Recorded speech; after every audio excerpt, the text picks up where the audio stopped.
Mwiriweho neza abakunzi bacu bakomeza kudukurikirana, by'umwihariko abakomeza kugenda batwereka yuko turi kumwe.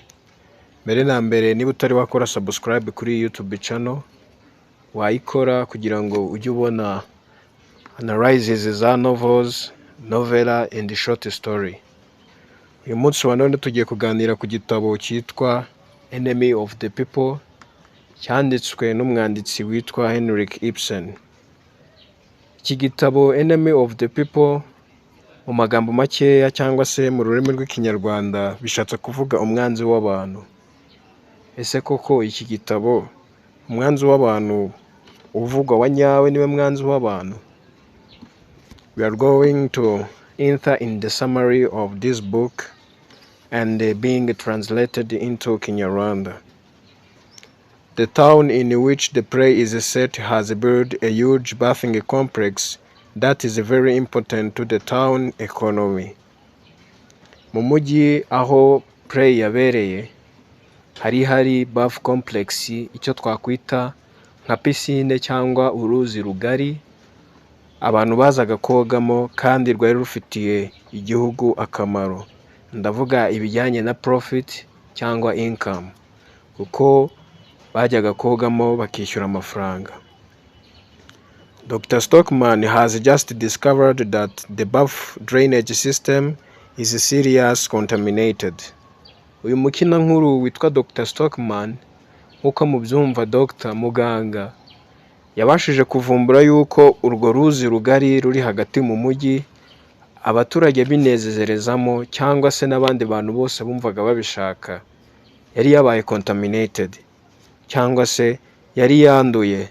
Ndavuga yari harimo chemicals ashobora kuba ari dangerous ku buzima bw'abantu.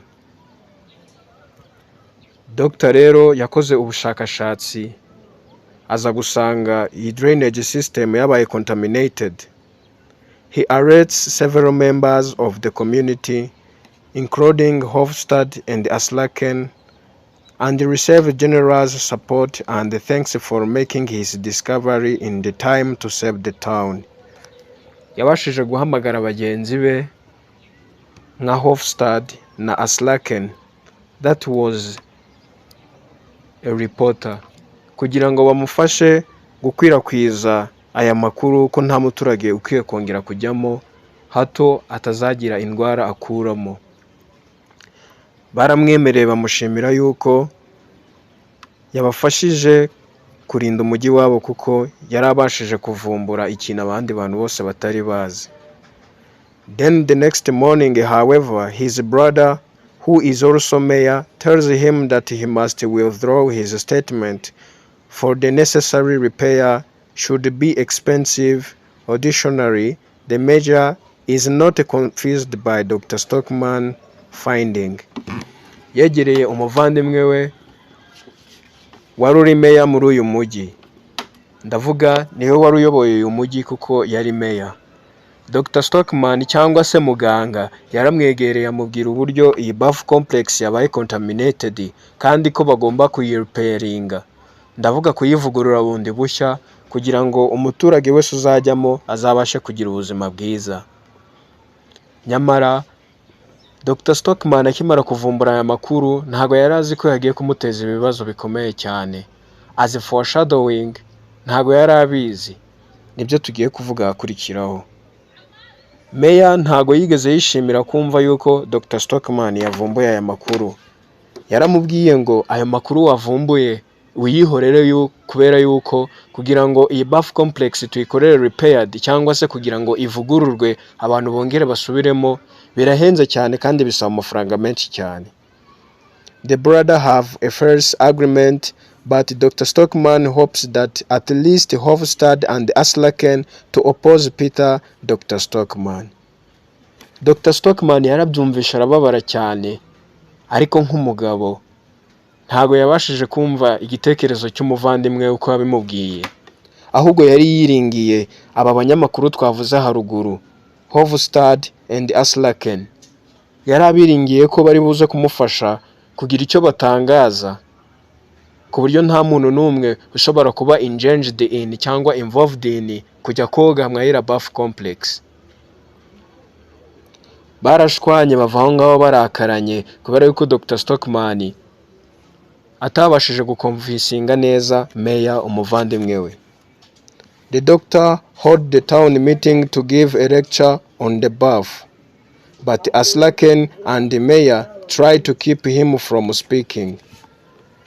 Dr. yashatse uburyo yakoresha meeting cyangwa se inama y'igitaraganya mu mujyi kugira ngo abwire abaturage ubwa discovery yakoze.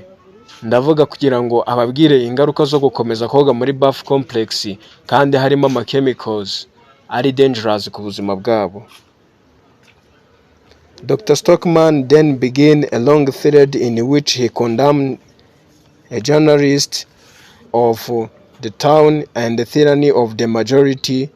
The audience find his speech incredibly offensive. Akimara gukora iyo meeting, abantu bose baraje naba abanyamakuru barimo babiri, Hovstad na Aslaken, yari yiringiye ngo baraza kumufasha.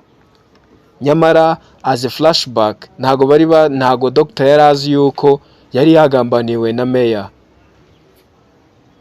umuvandimwe we. Byabaye ngombwa yuko aba banyamakuru babiri bo yari yiringiye ngo baramufasha baramwihakanye. And the next morning the doctor action were merely a scheme to inherit more of the modern cares himself soon arrives to suggest, and decided to defy authority and remain in the town. His family is supportive. He says that the strongest man is who stand alone. Mu magambo makeya ubwo yari arimo kudelivaringa his speech, ndavuga hahande yatumiye abantu, Dr. Stockmann akimara kurasa ku ntego avuga yuko bath complex yabaye contaminated, abaturage ntibabyishimiye, bagaragaje uburakari, bamutera amabuye ndetse baramwirukana. Yavuye aho ngaho atengushywe, ndetse ari naho havuye iri zina ry'iki gitabo, An Enemy of the People. An Enemy of the People nk'uko nababwiye haruguru bivuze umwanzi w'abantu. Dr. Stockmann bamwise umwanzi w'abantu kubera yuko atashakaga yuko abandi bantu bagira ibyishimo bakuraga muri bath complex. Akimara gutaha yageze mu rugo asanga inzu ye bayimennye ibirahuri ndetse n'ibindi bintu byose babyangije. Akiri aho ngaho yitekerezaho abona n'abana be baratashye babirukanye, ndavuga bari babirukanye ku ishuri. Muri ako kanya nawe bamwirukanye ku kazi ke kuko akazi ke karahagaze akimara kwitwa real enemy of the people. Ariko byabaye ngombwa yuko nawe yirukanwa muri uwo mujyi aragenda, asanga uwitwa Captain Hoster ariwe wamuhaye rental pay or a shelter, ndavuga icumbi. Yaramukomfortinze amubwira uko ibintu byagenze, ariko amwemerera gutura aho ngaho.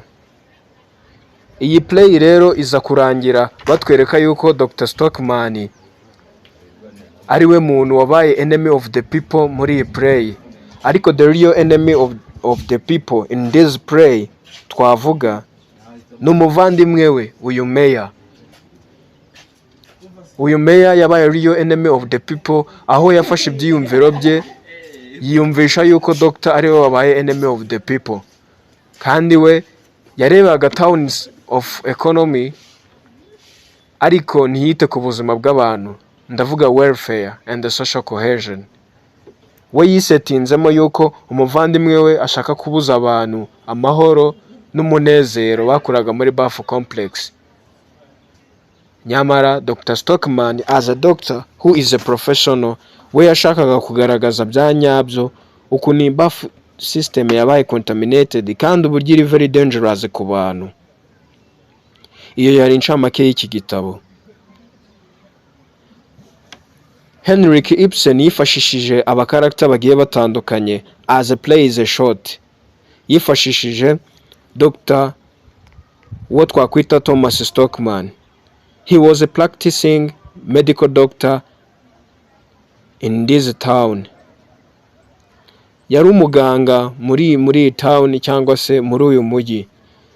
Niwe protagonist of the day. He is idealistic ku buryo yagaragaje ibitekerezo bye bigiye bitandukanye, kandi yakoresheje ubumenyi bwe ari kuvumbura yuko bafuye complex yabaye drainage system yayo yabaye contaminated. Yifashisha undi second character, Mrs. Catherine Stockmann. Uyu nguyu ni umugore wa Dr. Stockmann. Yongera yifashisha Petra Stockmann. Uyu nguyu nawe ni umukobwa wa Dr. Stockmann. Yongeye kandi yifashisha Peter Stockmann cyangwa Meya w'umujyi.